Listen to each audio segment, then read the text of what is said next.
how Chukat HaTorah means that the level of chok, the level of chukim, even the level of chok of para aduma, influences and impacts all the entire Torah. So that's what it means. Zois chukas HaTorah. It is something that comes down into Torah. It's something that impacts and it affects all other parts of Torah. And not just all other parts of Torah, but even the Torah part. In other words, the fact that we have mitzvahs that are edus and mitzvahs that are mishpatim, that we have to fulfill them because it's a decree of Hashem, because of Kabbalah's oil. On top of that, there is the Torah, there is the Chachma part, there is the understanding part of the edus and the mishpatim. Even that level, we also have to fulfill in a way of chukah, in a way of Kabbalah's oil, gzeira gazart. So now the Rebbe is going to go on to explain how does that work. Again, page Gimel, line 16, I say, yet we still need to understand. How is it possible that the idea of intellect, the idea of rational understanding, the idea of Torah should be from the perspective of Kabbalah soil? The idea of intellect and Kabbalah's oil, accepting the yoke of heaven, submitting ourselves to his will, are two opposites. Concerning this, it says, this is the chukah, this is the level of the decree of the Torah.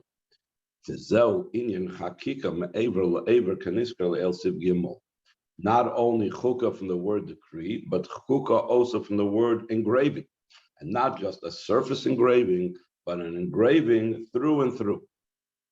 And when the engraving is through and through, then we can explain that will also influence that even in Seichel, there will be the level of Kabbalah's oil. Even if you have chakika, but it's a surface chakika, you have a surface engraving. When you have a surface engraving, then you won't have the level of that the Seichel can really manifest itself and express itself in Torah, in the Chachma, in the Seichel. But if it's a level of me'ever la'ever, it's such a type of unity with the person that is through and through, then it affects even and permeates that the Seichel is also in a way of Kabbalah's oil. By prefacing Shayisr Chakika me'ever la'ever, al Chakika stam, the advantage of the engraving through and through over a normal engraving. It's not just concerning the letters of the engraving themselves, that the engraved letters themselves are in such a type of way of, like we said, they are part of it, and they are much more in a way of part of it than if it's not through and through. Excuse me. Again. So in other words, when that the engraving through and through do not have a place where they can be grasped, etc. So the quality of the letters, the type of letters, are such type of letters that are in a way of completely bottled, completely joined. Also in association with the item that is being engraved. In an ordinary surface engraving, like for example, letters that are engraved on a precious stone.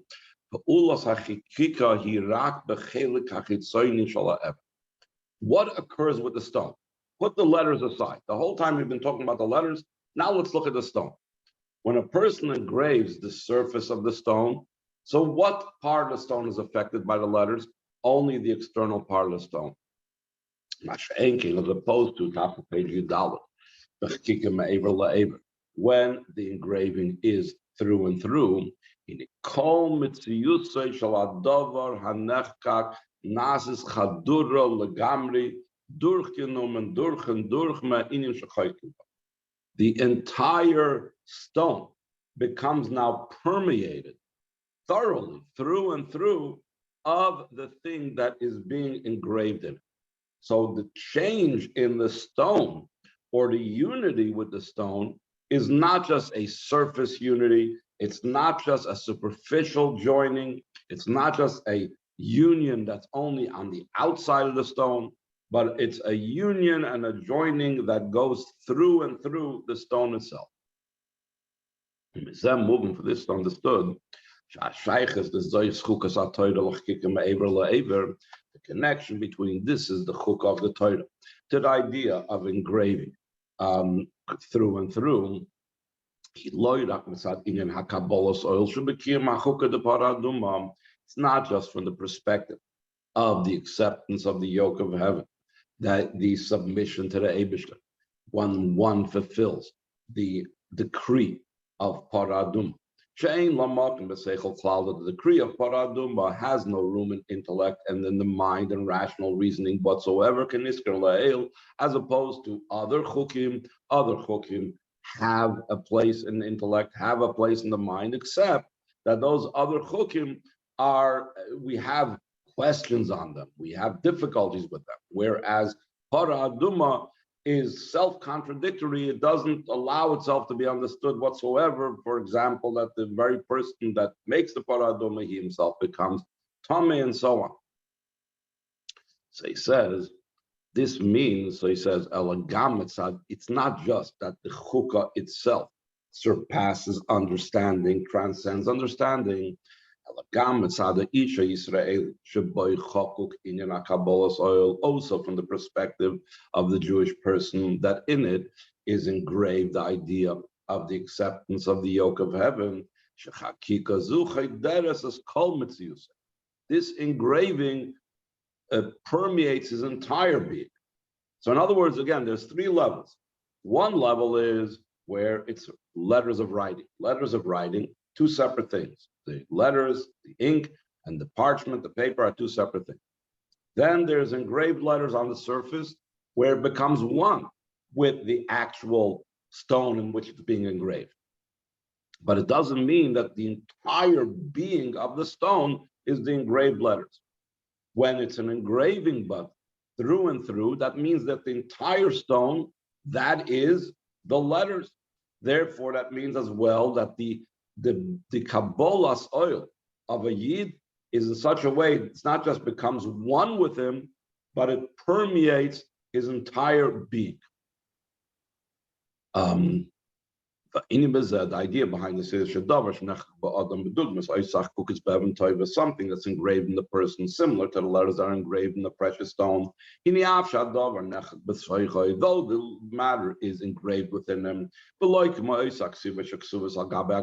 not like the written letters that are written upon parchment. When it's surface engraving, it doesn't touch the essence of the person. Therefore, what results from this? If it's only a surface engraving in the way it permeates the Yid,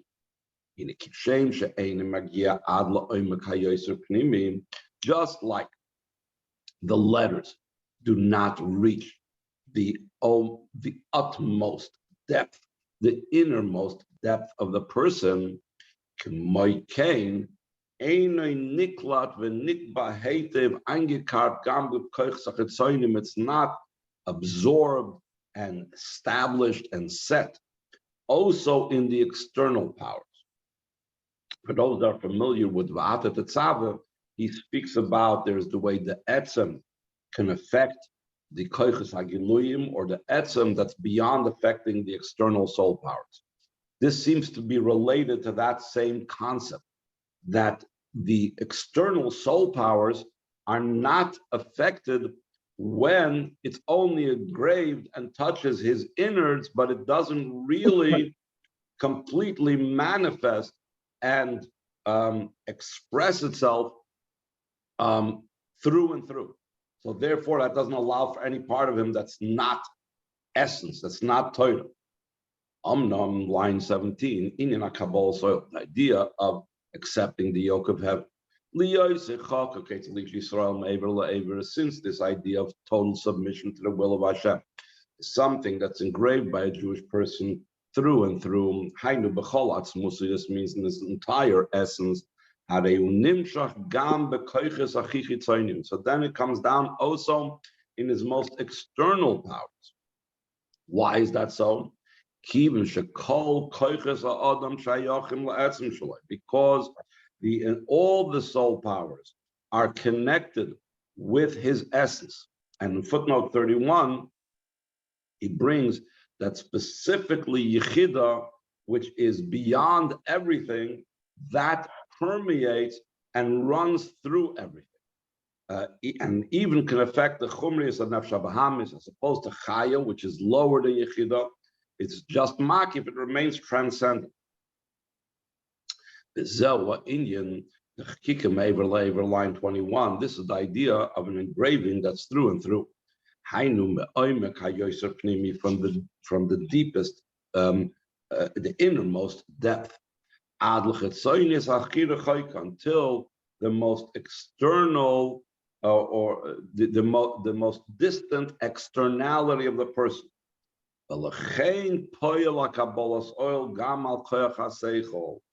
Therefore, the Kabbalah's oil affects also the power of intellect. As we said before, seemingly Kabbalah's oil submitting to the Eibishter and intellect is really two opposite things. But when the Kabbalah's oil is through and through, when the Kabbalah's oil is something that touches and is of the essence, so then the essence is not separated from any part, even the most external part, even the part of intellect, and therefore it affects the intellect as well, that even the intellect, even mitzvahs done with intellect, even mitzvahs that are understood intellectually, can be done the Kabbalah's oil, that also, even in the understanding of the mitzvahs, the Torah of those mitzvahs of Eidus and Mishpatim, like Tia and the Keres Mitzias Aseichel B'fnei Atzmai, then should not be recognizable. The intellect as a separate thing. There's the intellect part of Eidus, and then there's the mitzvah part of Eidus. There's the intellect part of Mishpatim, and there's the Kabbalah's oil that I'm doing it because Hashem wanted me to do it. Ella, rather, that even the intellect is something that's permeated with this realization that this is a decree from the Eibishter. Hashem wanted me to do this, and Hashem wanted me, the Kabbalah's oil, I know that he wanted me to understand this as much as I can. How come? Why does the Kabbalah's oil affect also the power of intellect? Since the essence of the soul includes and affects all the soul powers. Look in footnote 32. The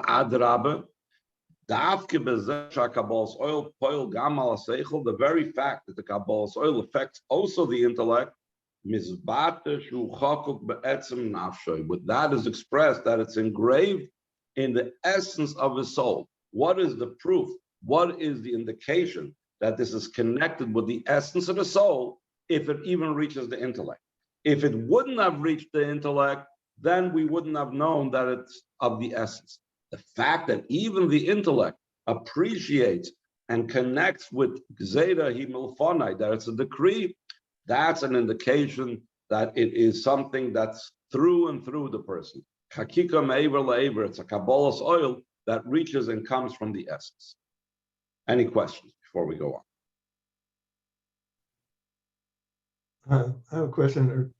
That whole dynamic can change over time. For instance, like when I first started, said keep kosher. Okay, so I keep kosher. But after learning about it more, I intellectually understood more about what it meant and why we do it and the spiritual implications. So you could still have that faith as you continue to grow and understand it. So we have to have both. We have to grow both in the understanding, and whether it's like you're saying, someone that's new to Yiddishkeit, that's learning more and more about Yiddishkeit as he grows, or whether we're talking about every person going through at different levels of education. It's different the way I fulfill mitzvahs when I was bar mitzvah bacher to when I was 30 to when I'm 60. Hopefully, in the interim, I'm growing both in my understanding and in the Kabbalah's oil that expresses itself that even with my understanding, it's an understanding of Kabbalah soil. So yes, there definitely must be growth. Kabbalah soil is not about being stagnant. Kabbalah soil is about growing in my understanding. And with that, along with that, we have the Kabbalah soil permeating every new level of understanding that I have. It's permeated with Kabbalah soil. Okay, let's continue. Bottom of page Yudalad Oizvav. Just like there's the relationship between the idea of chukim, how it impacts the Eidus and Mishpatim, that even the Torah part, even the intellectual part, even the understanding part of Eidus and Mishpatim are permeated with Kabbalah's oil, because Chakika Me'ever Le'ever, because it permeates the Yid through and through, it reaches its very essence. In a similar vein, same thing is in the mitzvah paradum itself. Now concerning the mitzvah paradum itself, it says, Zois chukas ha-Torah. This is the chuk of the Torah, b'chinas chakika me'ever le'ever. We call the mitzvah paraduma the level of chakika, the level of engraving through and through. Top of page as well. Is fulfilling that mitzvah. It's not just with his power of his action, because of and accepting the yoke of heaven.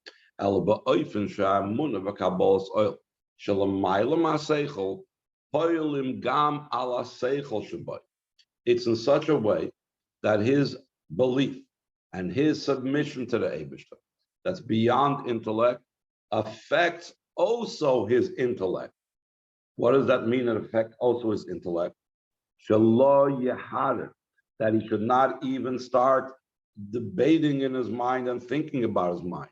Like Chazal say, you have no permission to even think about it.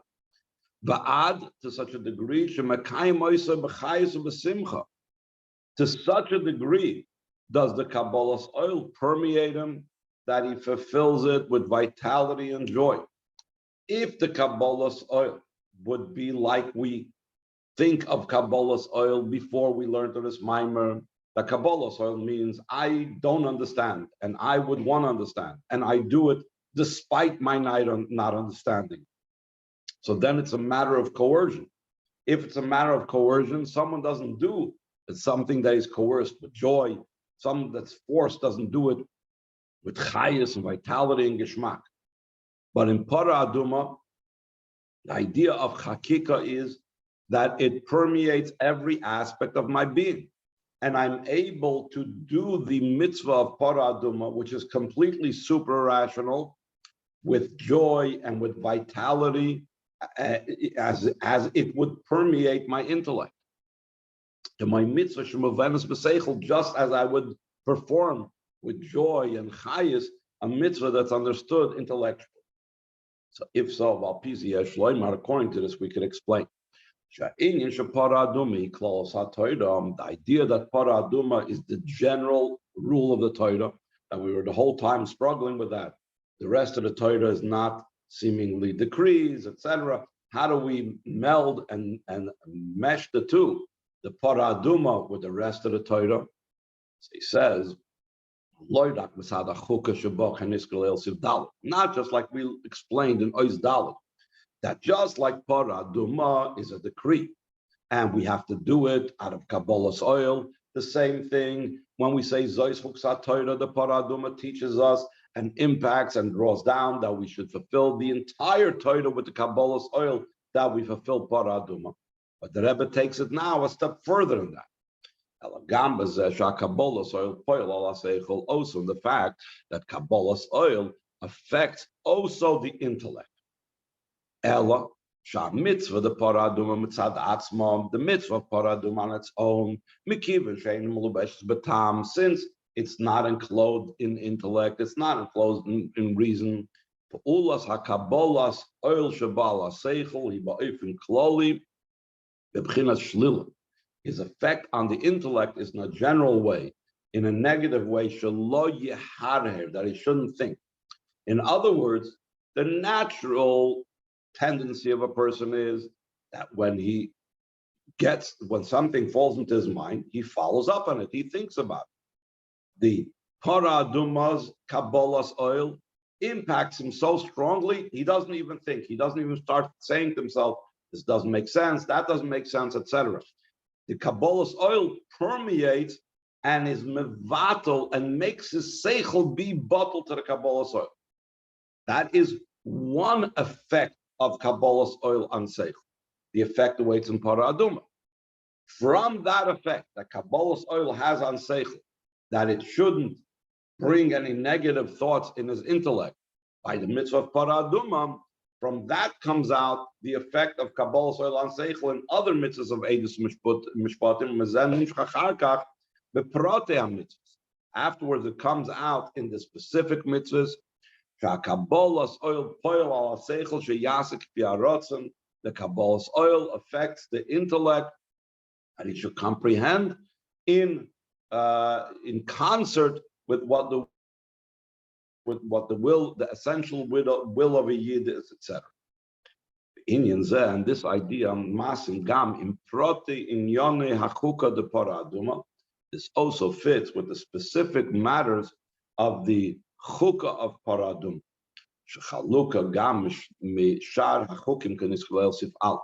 Like we said in the first Oyster Maimer, that the details of the chukah of paraduma, the decree of paraduma, is different and distinct than the details of the other chukim. The paraduma is more irrational. It's at its basis super rational, as opposed to the other chukim that has a point of rationality to them, but they only have questions. So we said one of the details. The problem with the paraduma is it has in it two opposites. Actually, he didn't bring this, the second half of this before. Where do we prepare the paraduma? We said we have to prepare it outside of the three camps, way outside of the realm of kedusha. Along with that,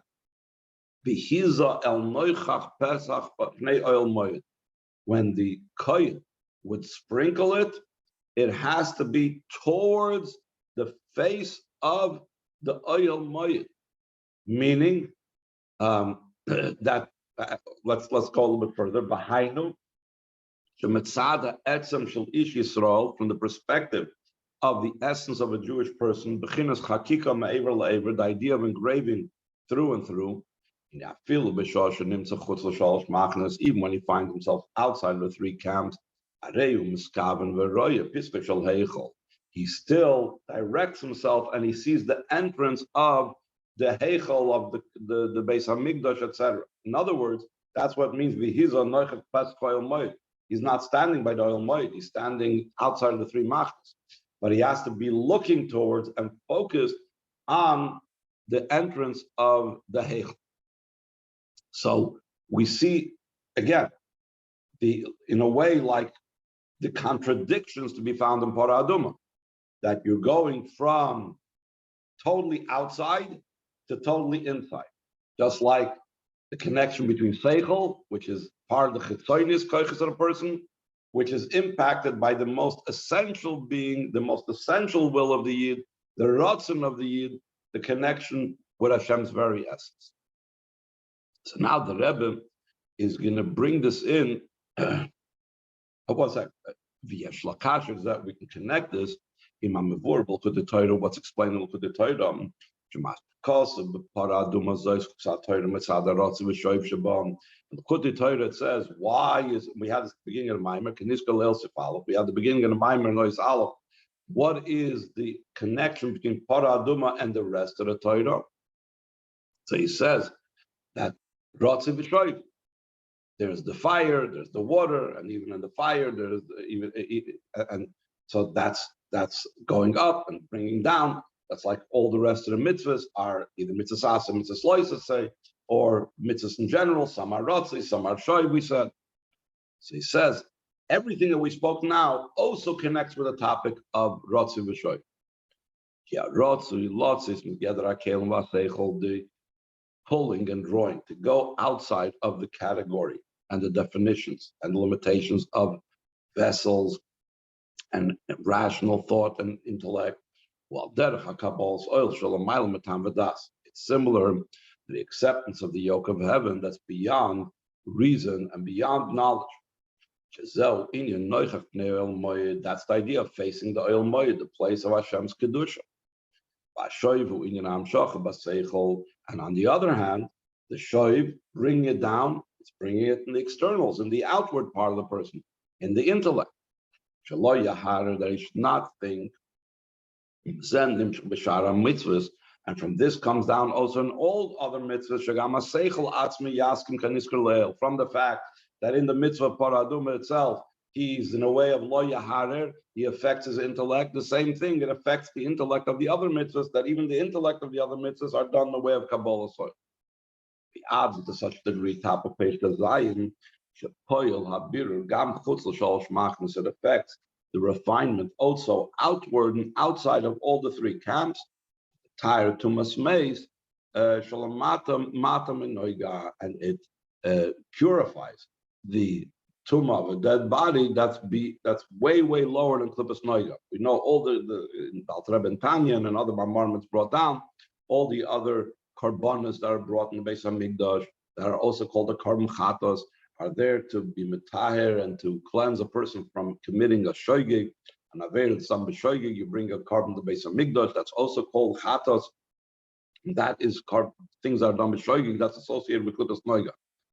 Shalosh klippus meis is indicating that it's outside of the three camps. That means it can't be brought in the Beis Hamikdash because it has to do with shalosh klippus meis, which is totally outside of the realm of kedusha.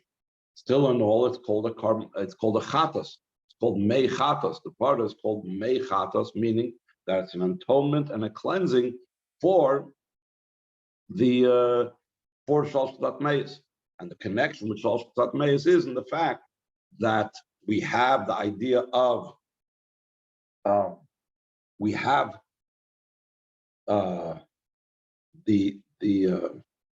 idea of misa, the idea of death, which is what the spraying of the Parah Adumah is about. The idea of death is to bring about, or as a result of the Chet Hadas, which is the result of sins, and when Mashiach comes, there won't be any death anymore. So death is associated with Shalosh Klippus meis. Parah Adumah, which is meant to cleanse from death, is to counter that. Okay, we'll stop over here. Any questions?